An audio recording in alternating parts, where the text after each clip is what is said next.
Država Srbija i grad Beograd su rešili da zaista preuzmu ozbiljno projekat Univerzijade u svoje ruke. Dali smo sve neophodne garancije, došlo do nekih kadrovskih promena. Ja lično kao gradonačelnik Beograda imam puno poverenja gospodina Ilića i njegove saradnike da će oni ono što je do njih uraditi sve u najkraćem mogućem roku i najbolji mogući način.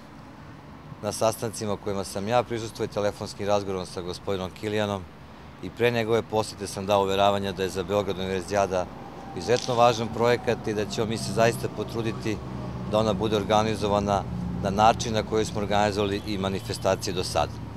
Ono da treba biti realno svestan da nema potrebe da više bolujemo od tih nekih boljki iz prošlih vremena, se takmičimo sa gradovima koji su mnogo veći od nas, mnogo bogatiji od nas. Nije realno da naša univerzijada izgleda kao univerzijada u Pekingu po objektima i po tim stvarima, ali ima ta jedna mala razlika među Kine i Srbije koja mislim da je svima jasna. Ali možemo da učinimo sve da ti ljudi koji dođu u Beograd se osjećaju sjajno. Ovo naselje ovde je jedan dokaz da zaista se ozbiljno radi, ono će biti gotovo i pre roka.